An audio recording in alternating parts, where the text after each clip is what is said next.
plus a history of the B-52 bomber. Also, visit the Founding Fathers Autograph Collection at the Louisiana State Exhibit Museum. And from the Pioneer Heritage Center, medical treatment and medicine during the Civil War. Shreveport, Louisiana, next weekend on C-SPAN 2 and 3. At this year's World Economic Forum in Davos, Switzerland, a panel discussed recent economic growth in Africa and the potential for future development. Leaders from South Africa, Tanzania, Ethiopia, and Kenya participated. This is an hour. Ladies and gentlemen, welcome to this very important session on Africa. And in previous occasions, we've had the benefit of some great speakers, but I don't think there's an occasion when we've had together 5 leaders of Africa, 3 presidents, and 2 prime ministers. And I feel very privileged to have been asked to chair this session with people who are also my friends, but people who have done so much to boost the image of Africa in the world and change the face of Africa. The former managing director of the World Bank, Ngozi, who is with us in the audience today, asked the question once, which was the economy, the $1 trillion economy, that had grown over the last 10 years faster than India and was to grow in the next few years faster than Brazil? And of course, the answer is sub-Saharan Africa, which has not only recovered very quickly from the Great Recession of 2008 and 2009, but has enormously important resources, has shown huge advances in the development of telecommunications in recent years, and has reforming presidents and prime ministers who want to see new investment coming into Africa. But of course, at the same time, when we know that Africa, with 15% of the population of the world, has only 1% of the world's manufacturing, has only 1% of the stock of inward investment, we know that there are huge challenges for a continent that has got more poverty per head of the population than any other continent in the world. So I want to start today by asking, what are going to be the forces of change that will improve the performance of Africa, which has already shown that it is making a difference? And whether it's infrastructure having to be improved, or education, or whether it's the development of IT, or whether it's regional cooperation, or whether it's greater trade with the rest of the world, whether it's the development of many new industries, the removal of red tape and regulation, I want you to hear from the presidents and the prime ministers what they have to say, and then I want to give you the chance of asking questions. There is a history of audience participation in Africa sessions. I was sitting on the platform a few years ago with Bill Gates and with President Mkapa and with others from Africa, and the audience managed to steal the show because Sharon Stone took over, and I felt sorry for Bill Gates because he'd promised $1 billion for the treatment of polio, and Sharon Stone promised $10,000 and she got all the publicity. Now, our panel is just magnificent in its scope and in the status of the people we've got. President Zuma, as you know, is leading Africa in so many different ways and has just celebrated a great anniversary for the African National Congress. Prime Minister Meles has led the African reform movement with his chairmanship of that group. And of course, major advances have been made in education, in particular in Ethiopia in recent years. Prime Minister Odinga, I worked with him over the last few years as he tried to make sure that there was peace in his own country and develop better services right across the population. President Kikwete is a leader in his own right, former president of the African Union, and his country has made major advances. And President Conde is here, and he will talk about the great resources of his own country and how he sees that develop in future years. So we have this great panel, and I would like to start by asking President Zuma, Jacob Zuma, what you think are the big forces for change and progress over the next few years in Africa. Jacob, the floor is yours. Well, thank you very much, firstly to you and the opportunity that we get. Is the mic on? Can we make sure the mic is on? I think it's on now. Yeah, that's right. Thank you very much. Firstly, I think we could ask as to what can Africa do differently, given the challenges that face the globe today, Africa has grown faster in the past 10 years, as you have just alluded to that. The latest IMF World Economic Outlook says that Africa's growth will still be almost 5.5% in 2012 and 5.3% in 2013.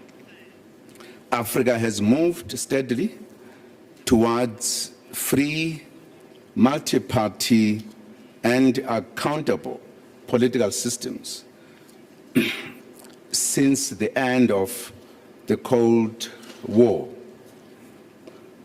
The struggle against poverty in the continent of Africa has made some progress. In other words, we've made progress to try to deal with those challenges in our continent. We are also moving to achieve Millennium Development Goals. Economic governance in Africa has improved. Management of fiscal and monetary policies is much stronger than 20 or 30 years ago. Those are factors, in fact, that might account for why Africa has seen the growth. The biggest risk to Africa, though, in the transition is that there is a broad economic slump worldwide and prices of commodities fall sharply. This could cause severe shocks in African economies dependent on commodity exports. Another risk is that African leaders may overestimate their good fortune and borrow too much funds for long-term investment projects. A third risk is that expectations of ordinary Africans might be frustrated in the short term, and the democratic processes could be stretched and severely tested by the situation. Because if people agree that there's democracy, but they do not see the dividends, then they might say, is it working? African economies must be diversified so that when commodities prices slump in the world, there are other strong economic activities to fall back on. Africans must trade among themselves, something which has been lacking. The launch of the free trade area in June last year is a step in the right direction with regard to Africa doing its own intra-trade. Africa must invest sufficiently in education and skills development, especially scarce skills which are needed by the economy, such as engineers, artisans, and other technical skills. We cannot be only strong in the humanities field only. I'm sure for a long time we've been, but everyone will know that once we do that, we are taken by other countries to come and help lecture other people instead of developing our own continent. Africa must invest in health services and health education. Africa's development partners remain vital to Africa in both the developed North and developing South. So in the end, it will come down to leadership effectiveness. In other words, how do Africa lead itself as it has been showing the growth? We need to focus on the long term and build foundations for sustainable growth in our continent. And part of that is what you have just referred to, the improvement and the establishment of very massive infrastructure that must be able to connect Africa so that Africa is able to do business within itself, and that those who come to invest in Africa must take into account that it must be a two-way kind of activity, wherein you invest to benefit Africa so that you could also benefit out of it. But one of the things that, as my last little point, is that the countries that have held influence over Africa over the period must change their attitude. They must interact with Africa to help Africa, not interact with Africa to help themselves. I think that will go a long way to help us move and change the manner in which we do things. We are very optimistic as a leadership in Africa. We believe Africa is on the move, and it depends on us. And I think there's been an agreement on us that we need to look to ourselves and develop ourselves to be a continent that is dynamic, that is prepared to interact with other continents at the equal footing. Thank you. Thank you very much. And we'll take up some of these points as we go through the hour. I pass over to Prime Minister Meles, who was on the Africa Commission and chairs the Reform Group. Please take the floor. Thank you, Mr. Prime Minister. I'm very happy that I have this opportunity to link up with an old and true friend of Africa. Thank you for your support in the past. Let me start by saying that I fully agree with what President of South Africa, Jacob Zuma, just said. But let me highlight a few points. What is it that we in Africa are now talking about? We know we have grown faster over the past 10 years than has been the case traditionally. On that basis, we believe that Africa can and will be the next growth pole of the global economy. We believe we are where India was in the early 90s. We are about the same size in terms of population, and so we're talking about the next growth pole in the world. That's our ambition, and it's not idle ambition, it's based on the results of the past few years. In order to do that, we need to do many things that have been mentioned by the President, but I would like to highlight a few points. First, infrastructure. There's a lot of infrastructure bottlenecks: power, roads, telecommunication, railways, ports, you name it. We need more investment there and better management of the infrastructure services that we have. That is key. Second, we need better skills for our people. We need to do more by way of investment in primary education as part of the Millennium Development Goals, but we are not going to develop and industrialize our countries on the basis of primary education. We need a lot more than primary education. We need to build on the investment that has been done in primary education to promote technical and vocational training and university education and link up our universities with day-to-day activities. So skill formation, skill development is, in my view, the next big thing that we need to do. And thirdly, we need to, I am convinced that many of the labor-intensive manufacturing facilities in Asia are already relocating, and we will relocate faster in the coming years. Where to is a question. I believe Africa is the natural destination for these factories and manufacturing facilities.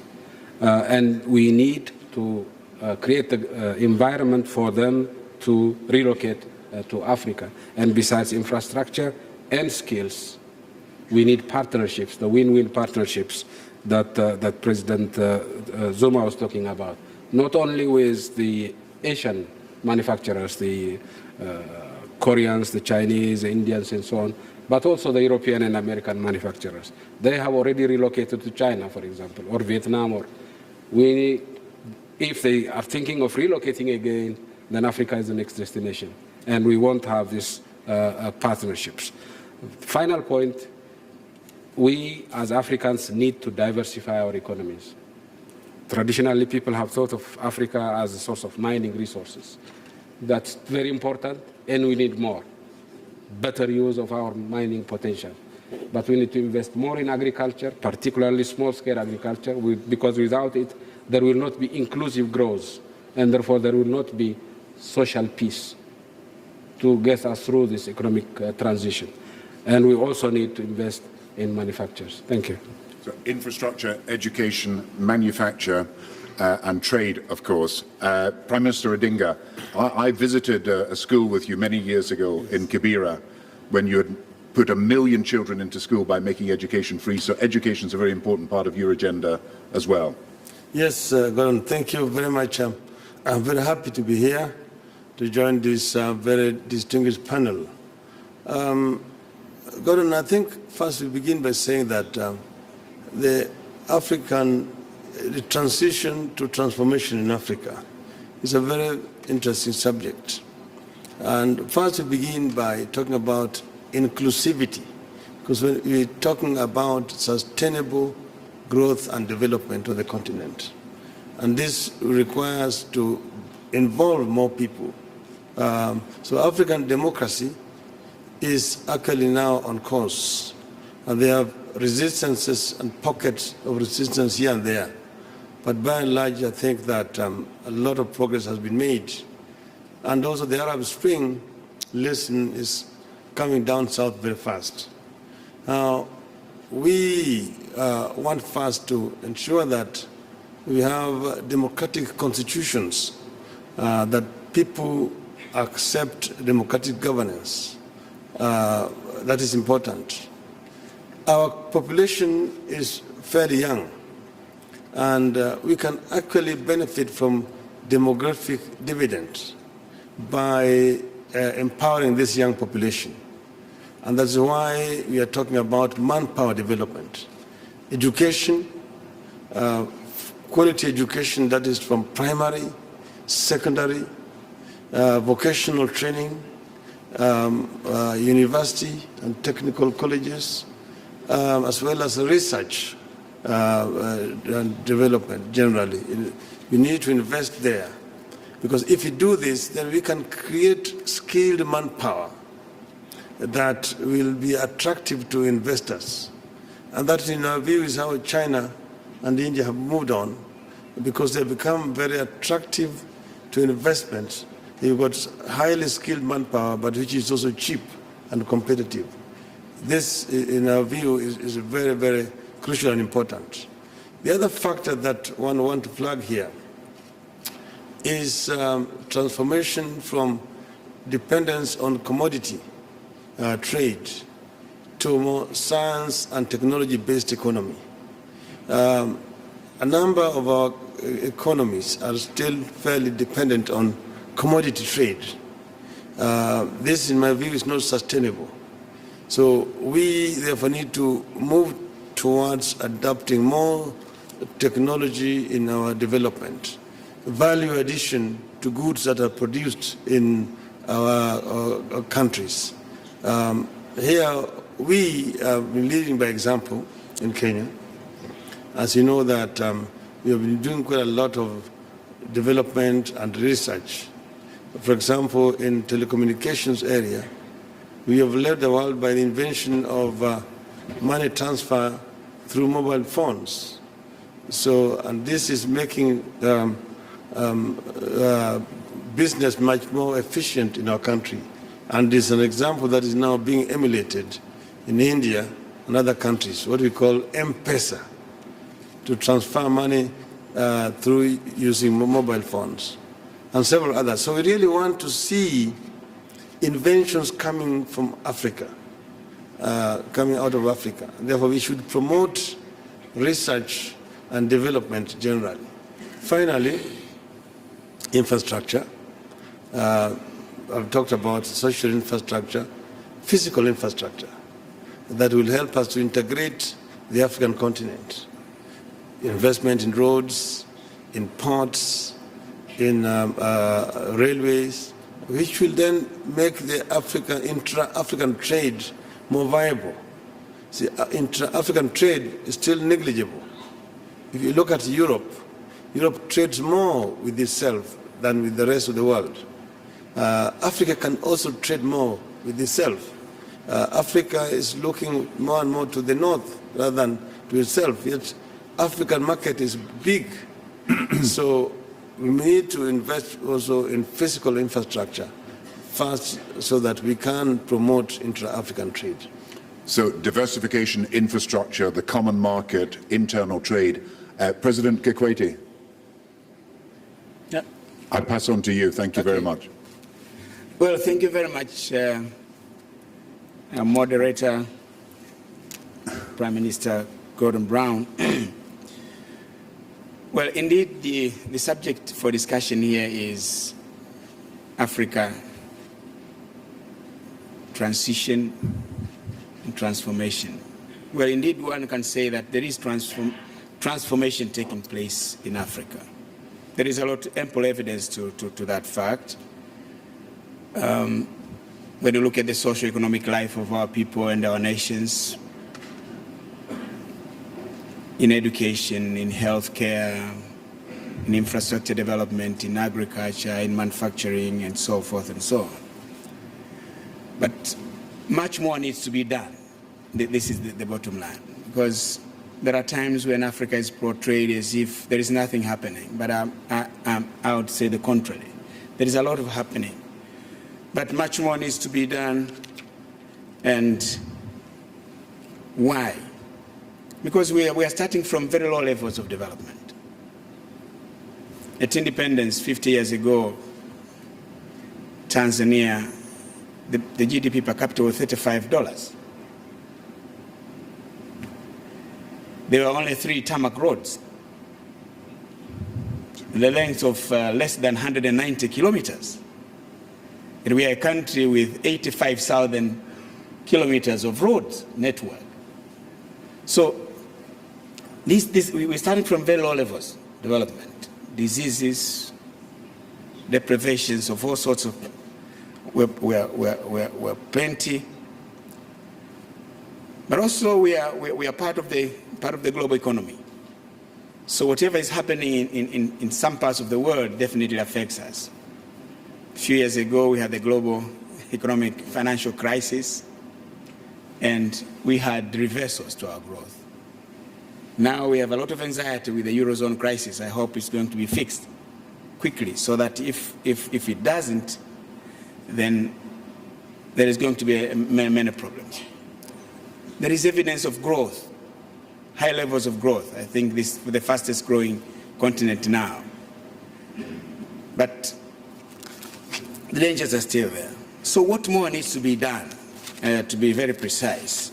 In my view, one, Africa must stay the course in pursuit of sound economic policies. Because it is these sound economic policies which has enabled many of our countries to attain macroeconomic stability. The low inflation rates, high levels of growth. So we should stay the course in pursuit of sound economic policies. We should invest more in education,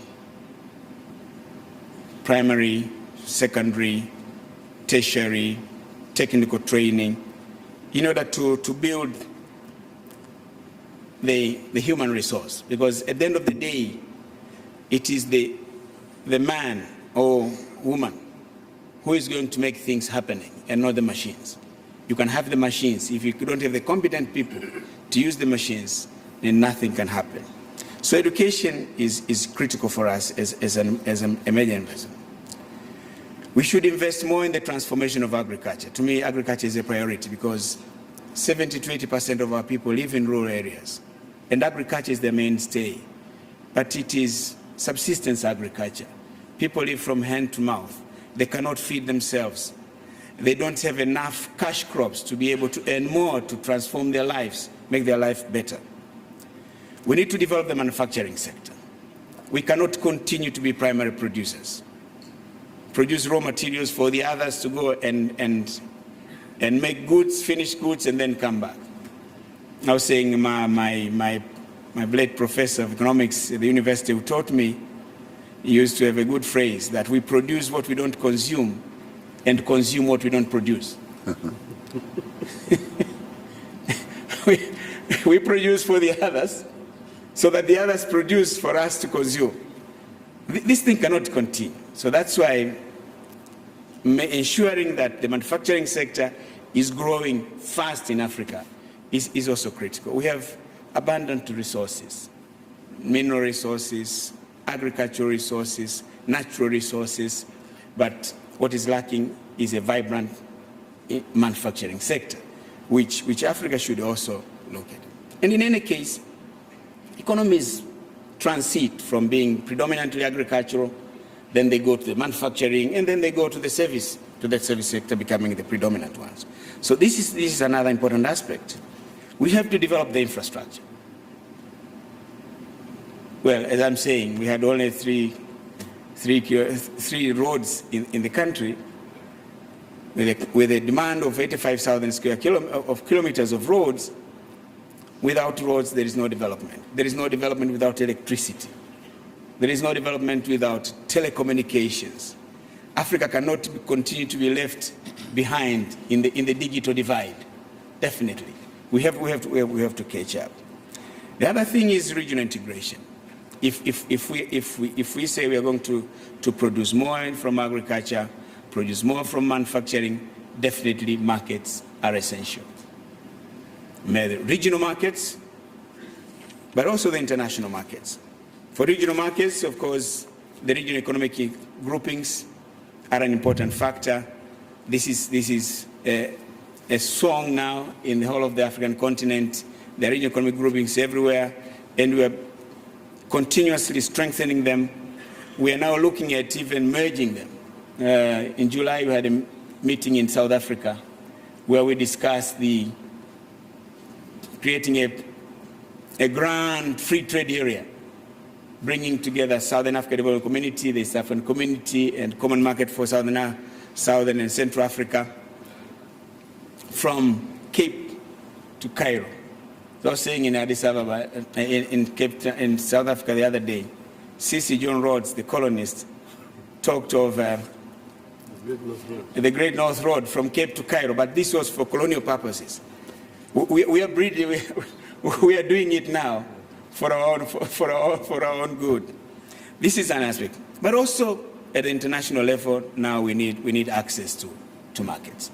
That's why to us in Africa, early conclusion of Doha development agenda, the round is so critical, so that we can open up these markets, remove trade distorting subsidies in the developed countries, so that we can have access to the market. I can say that for the beginning, since it's going to let me say that to start with. Thank you very much. And President Condé, resources in Africa, very resource rich. Are resources being or could be far better used? President Condé. Merci beaucoup, Monsieur le modérateur. Thank you very much indeed, C'est la première fois que la Guinée assiste à une telle réunion, parce que pendant des dizaines d'années, on a connu la dictature. Je suis le premier président démocratiquement élu. Et moi, je vais surtout parler de la Nouvelle-Afrique. I'd like to talk about Je crois que la première chose la plus importante, c'est d'abord de changer la vision que le monde extérieur a de l'Afrique. On parle de l'Afrique, des guerres, du sida, etc. Il faut qu'on montre qu'il y a aujourd'hui une nouvelle Afrique où la démocratie avance, où la jeunesse constitue plus de 70%. Mais le plus important aussi, c'est qu'il faut que nous, les leaders africains, nous changeons. Le plus fondamental, c'est ça. C'est-à-dire nous n'arrivons pas à changer parce que nous restons enfermés dans nos frontières, dans nos égoïsme, et nous ne voyons pas ce qui est essentiel. Nous n'étudions pas l'excellence des autres pays. Lorsque nous étudions l'excellence des autres pays, nous voyons que l'Union européenne a commencé par le charbon acier, c'est-à-dire, au fond, quels étaient les besoins essentiels. Les besoins essentiels en Afrique aujourd'hui, c'est l'énergie, c'est les infrastructures, c'est le commerce interne.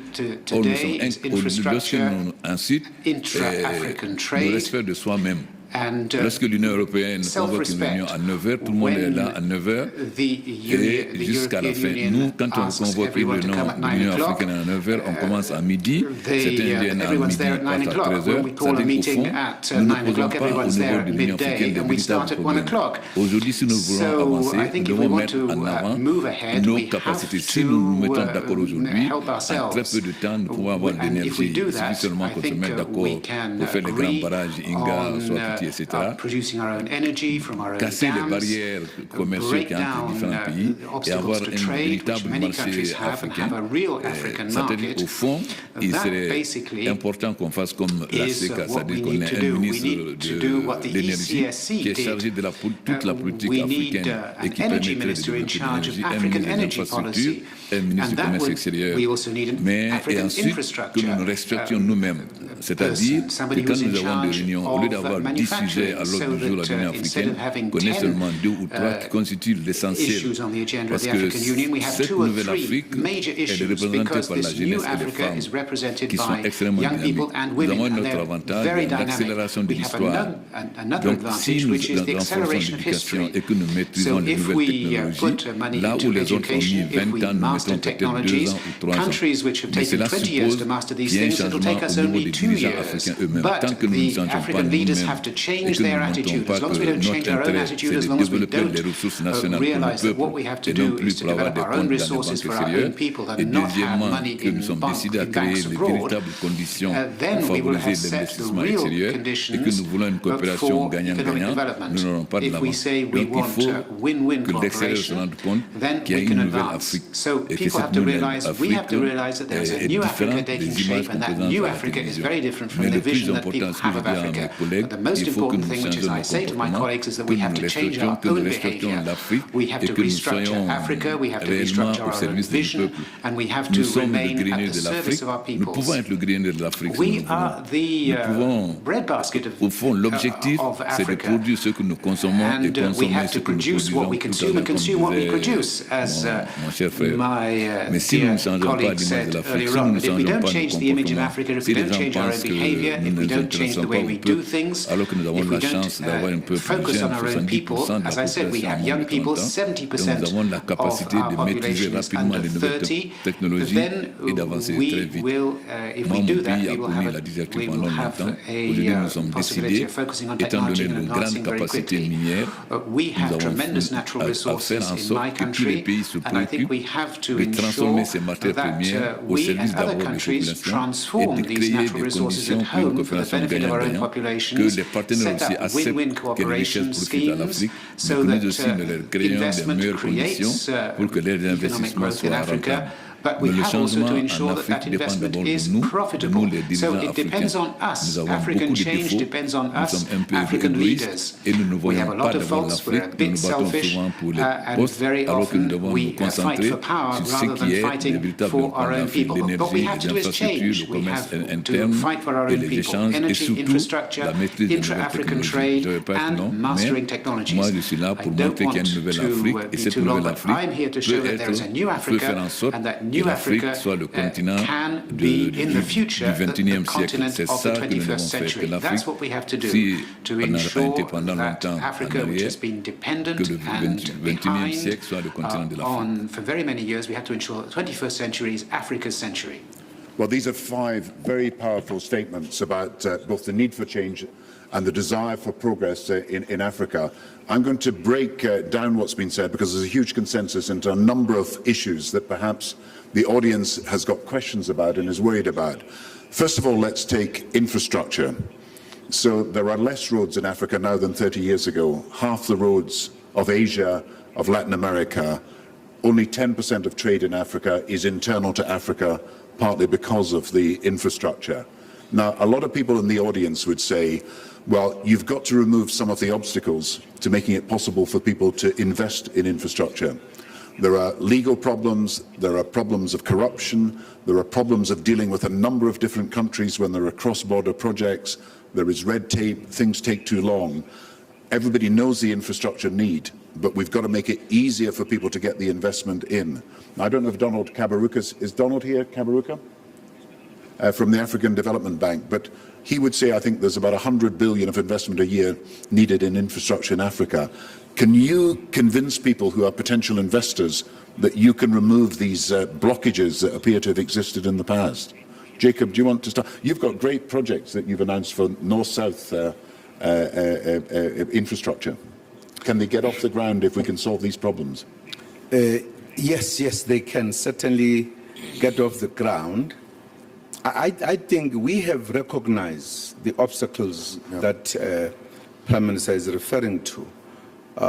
The African Union has taken a very conscious decision on the question of the infrastructure. And it has taken that decision fully aware of what is it. We, among ourselves, talk about these borders that makes it very difficult for us to move within the continent. Accompanying, therefore, the infrastructure development is also the addressing of the bottlenecks that are there between the countries, which are not necessarily of our creation, and we have realized that.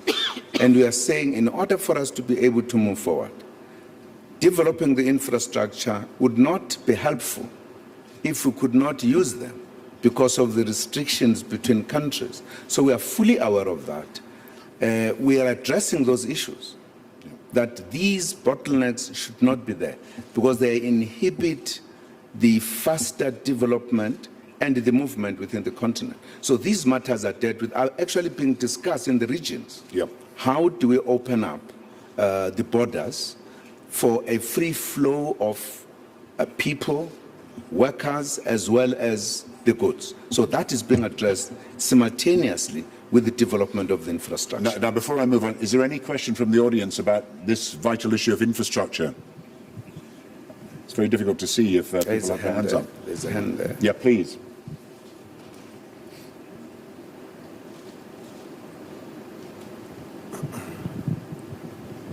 My name is Ahmed Heikal. I'm the chairman of Citadel Capital. We have $10 billion invested in Africa. Recently, we have $350 million to form the railway in Kenya. That was financed through a lot of multinational institutions. The African Development Bank is one of them. And we have a big investment in Ethiopia. We're looking to make an additional investment in Kenya and in Tanzania. The problem that we face in many cases is the bandwidth at the top level. In Africa, you need to reach the top level, and the bandwidth that exists there is not always available. So even with $10 billion of investments in Africa now, sometimes you're not able to get the bandwidth. Okay, I've got that point. Is there any other point before I put it back to the panel on infrastructure? Can you see it? Would you like to answer that question, Prime Minister Odinga? Well, thank you, Gordon.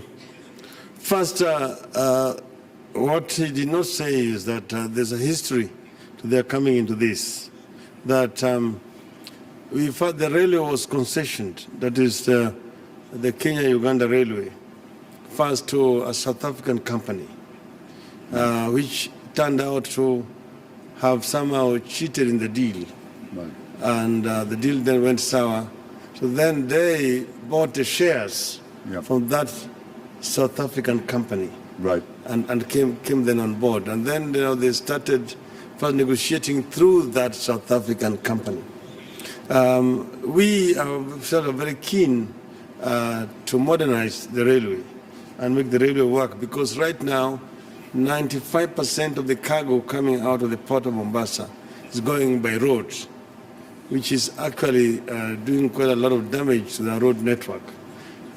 We have actually made it fairly easy. What is happening is that we're negotiating with the Ministry for Transportation, which is actually in charge of this. Yep. Now, I don't know which bandwidth he's talking about, because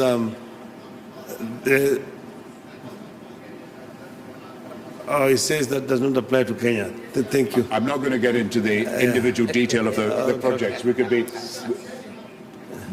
could be here all day. Perhaps I should move the issue on. Have you a model, Prime Minister Meles, of moving, if you like, from a customs union to a common market to a single market, rather similar to the European Union? And that would open up trade within Africa, backed up by infrastructure development, and how quickly that can happen. I know you're not as keen on a single currency at the moment as you used to be, but on the common market and the single market, is that going to move ahead with speed?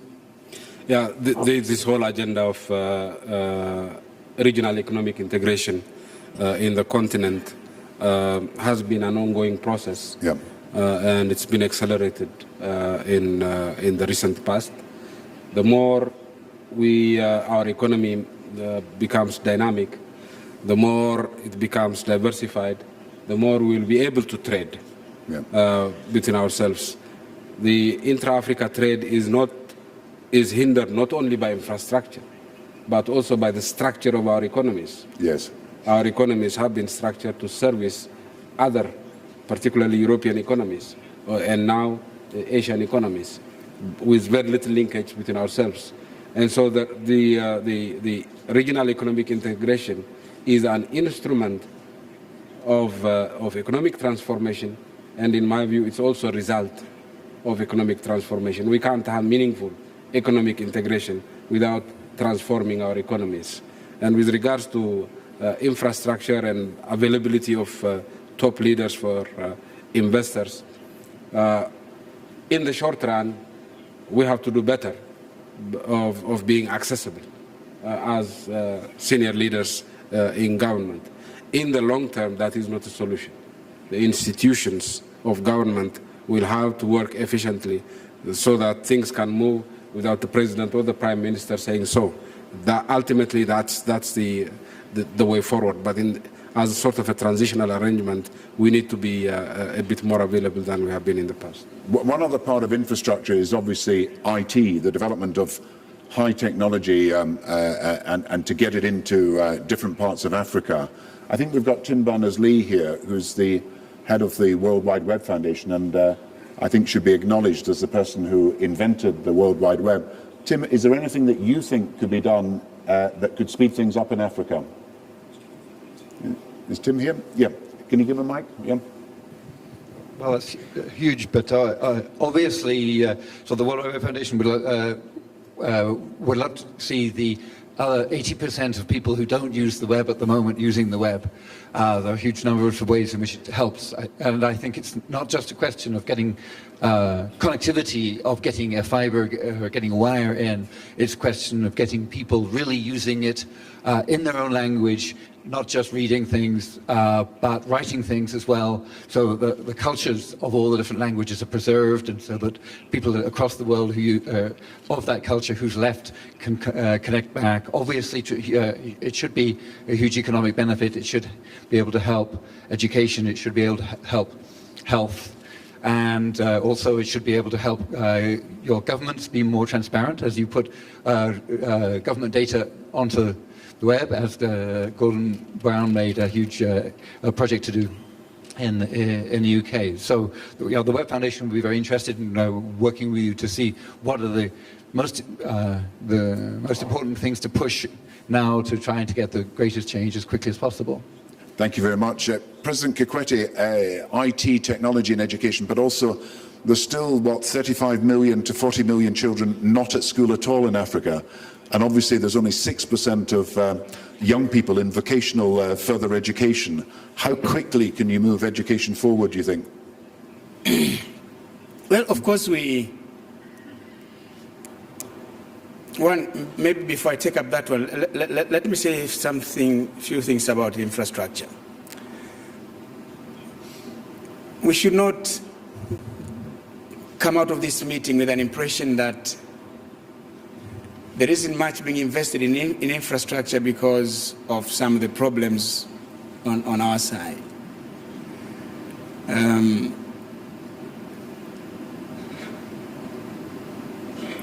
Take the telecommunications, for example. there is so much that is being invested in the mobile phone. Now, I think Africa is now the fastest growing market in the mobile phone technology. It is our countries. It is the same leaders. There are some infrastructure aspects which do not attract private sector investment. And one of these is roads. Because for a private investor to invest in a road, there have to be cars so that they can charge toll and take back their money. There are few cars in Africa. So with road infrastructure, essentially for several years to come, it will be more of the government getting involved in it. And because we are governments of poor countries, this is where development partners are critical to help Africa get the roads. Because when I was Minister of Foreign Affairs, we were working on the East African Road Network. We jointly set together with the World Bank, Infrastructure Department of the World Bank, where we developed this network. And then I led a delegation to Washington, talked to World Bank, to the European Union, to Brussels, I went to Japan.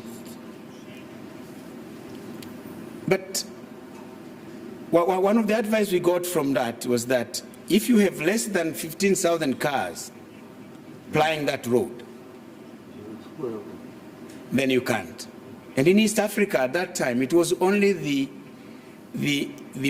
Mombasa-Nairobi road that had the largest number of cars, and there were only 6,000. So you can see, this is one thing that we should come out of this, and don't think that the problem is government or the last bandwidth. And then, of course, if we are ready, for example, with the railway, Rwanda, Burundi, and Tanzania, we're working on a railway from the port of Dar es Salaam to Kigali to Bujumbura. It needs about $4 billion. We are looking for partners. If Haikal is ready, come there. But Haikal is interested in the railway that is already there. So it's not an issue of them. If there is anybody who is ready to invest in the railway from Dar es Salaam to Kigali to Bujumbura, and later we'll extend it to the eastern DRC, let him come forward, come and see me. We'll be in business. We'll talk to President Kagame, President Nkurunziza, and myself. We'll get a deal. Come forward. We want you to come there. So I'm saying the telecommunications, a lot of interest. Electricity is another area where we are now opening up. We want to see more investors come for electricity. We did not have that in the past. So I'm saying, and if you have to see the president in order to see things move, then something must be terribly wrong. These are matters that should be finished at the investment centers and the line ministries that are concerned. But in my case, if you come to Tanzania and you have any difficulties, please come and see me. My doors will always be open. I'm expecting lots of people to come up at the stage at the end of the session to offer to invest with you. No, with regards to education, definitely we need to do more. We have to ensure that expand primary education. There is this MDG target of universal primary education by 2015. We have to invest more in building schools, train more teachers, get the textbooks, get the teaching materials, something that we need to do. We need to expand on secondary education. We need to invest more. Of course, our case, what we did with secondary school education is involve the communities. Because when we came in, we were taking 350,000 students in secondary school. We worked with communities. We were able to build 3,000 secondary schools, and now we have a population of 1.7 million students. The challenge has been manufacturing teachers. We expanded in university training of teachers. We are now almost getting there. We are now remaining with a shortage of 50,000 teachers, which we think in the next 2 or 3 years we'll overcome that. We have to expand on higher education. We have to build more universities, which we should. So at times it is the government, but in our case we found with working with the communities has worked incredibly well. We have been able to expand. So, but this is another area where we also need support. I'm going to ask if there's any other question from the floor and then call in President Condé to answer any points about either infrastructure, education, investment, regional cooperation that people want to raise, because these are the major issues that people have suggested. Yes, please. Can the mic go there? Thank you. I come from Nicaragua and Central America, and sometimes the lessons of anti-corruption, which is a big negative incentive for investments, are not easy to apply. So as a Latin American, I would like to hear some of the African leaders give us lessons that can help attract investment and particularly avoiding corruption. That's my area of expertise, and I will be delighted to hear. Thank you very much.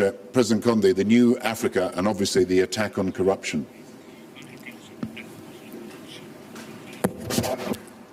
Je pense que, évidemment, un des grands problèmes en Afrique, c'est la corruption. C'est pourquoi nous avons décidé de faire un nouveau code minier dans la totale transparence. C'est-à-dire qu'il faut que les choses qui se passent en Afrique soient transparentes. Tous les contrats miniers seront publiés sur Internet et tout le monde sera au courant avec le processus. C'est-à-dire qu'il faut que nos partenaires sachent que nous sommes décidés désormais à mener une politique totalement ouverte, transparente, où il n'y a plus de contrats secrets et que tout le monde sera traité de la même façon et que le peuple sera associé à la détermination de la politique qui suivra.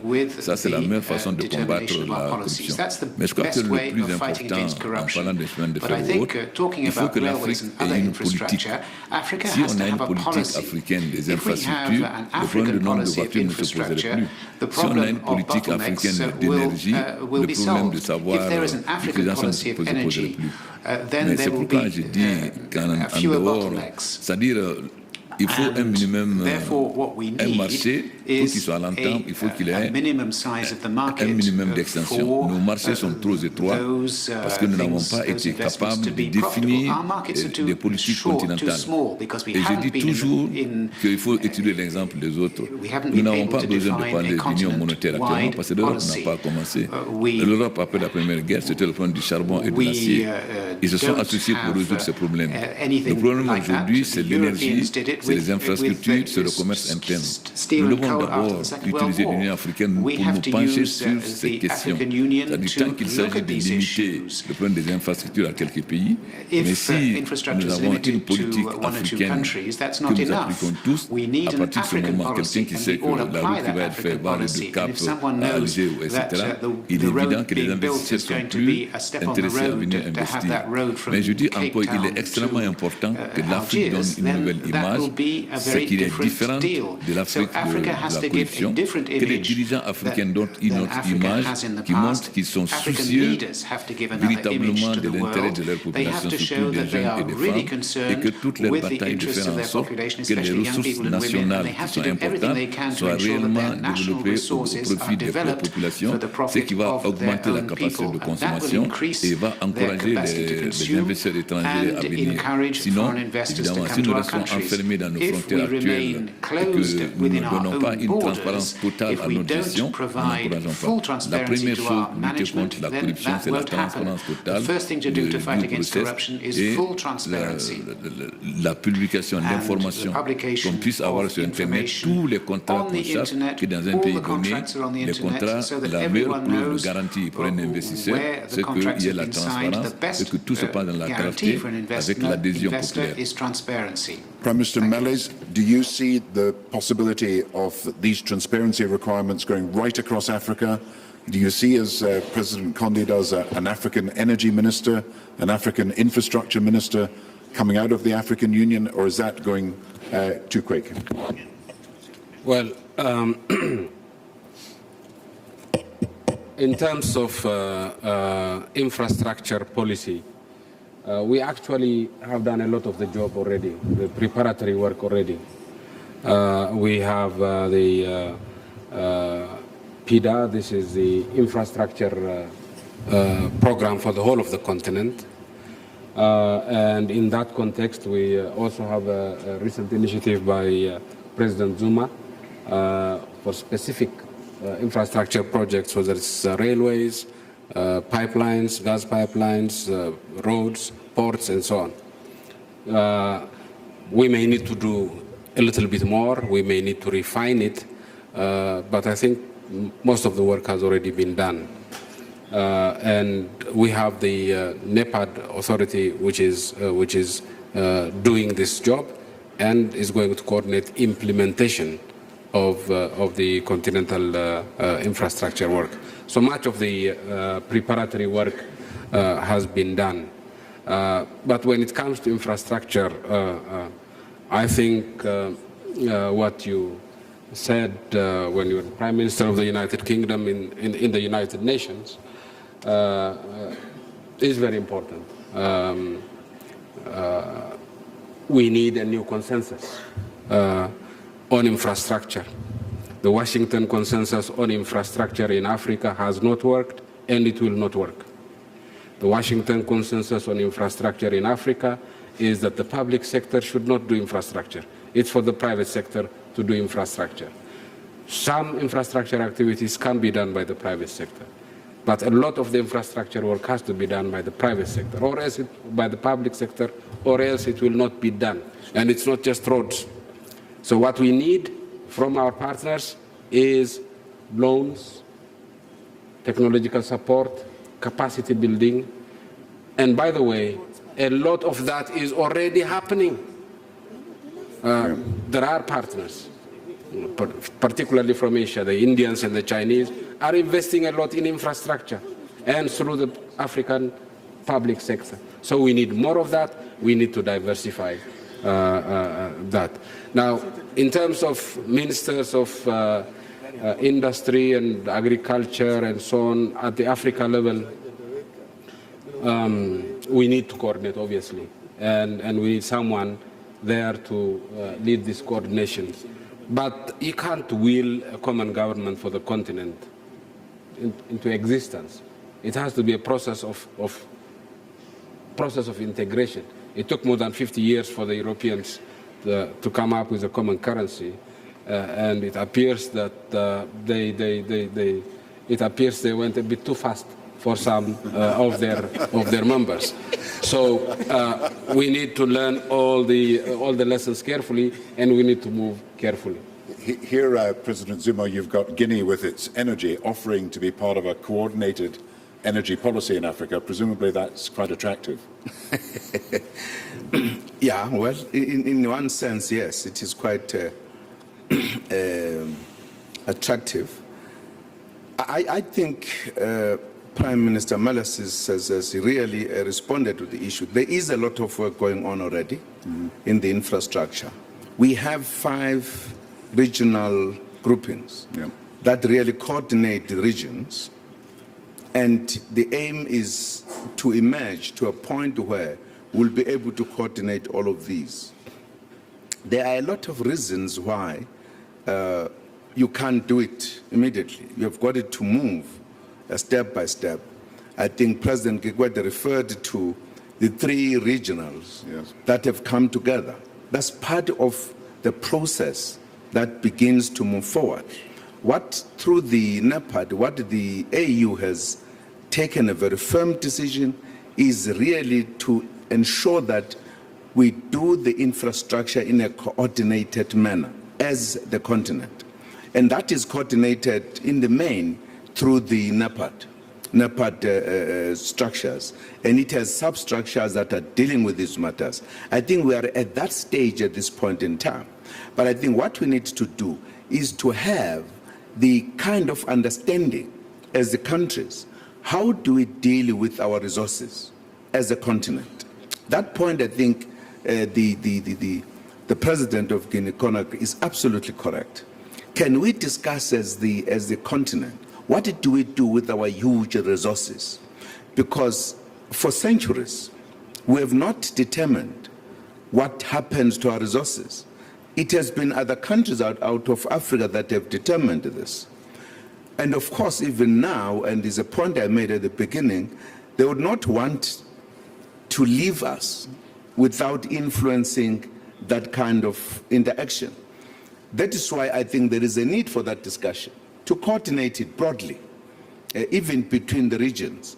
What do we do with our resources? Beneficiation, for an example, which is very important, so that what we have, what we produce, can then be utilized by us, determined by us as to what is it that we want to do with it. From that point of view, I think we need that kind of discussion. And I'm sure a discussion even between the regional, economic regional groupings, we can actually discuss that. I'm going to have to bring this session to a close by thanking our 5 prime ministers and presidents. I think you've seen today a demonstration that the fastest growing continent in the world is determined to keep reforming, keep innovating, keep coordinating its policies better, give attention to the problems of infrastructure, education, regional cooperation, corruption, transparency, the better use of energy, and that you have determined reformers here who are ready to work with the rest of the world. Would you like to? Un dernier mot, si vous permettez. Je souhaite qu'à la prochaine réunion de l'Union africaine, nous soyons d'accord de créer au moins 4 ministères africains, un ministère de l'énergie chargé de l'ensemble de la politique énergétique de l'Afrique, un ministère d'infrastructure chargé de l'ensemble des infrastructures, un ministère du commerce qui fait en sorte que toutes les entraves qui gênent le commerce entre les pays africains soient au moins, qu'on soit d'accord que ces 3 ministres qui soient chargés de ces secteurs pour toute l'Afrique. For all of Africa. Well, you heard it here first.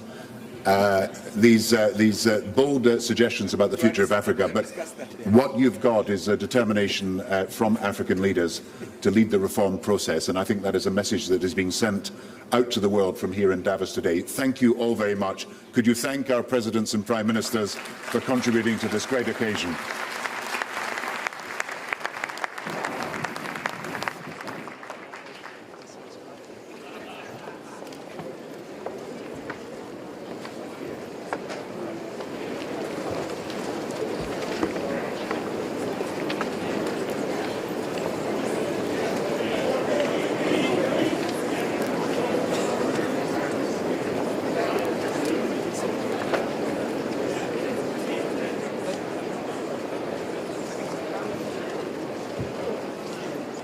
Tonight on C-SPAN, presidential candidates Rick Santorum and Mitt Romney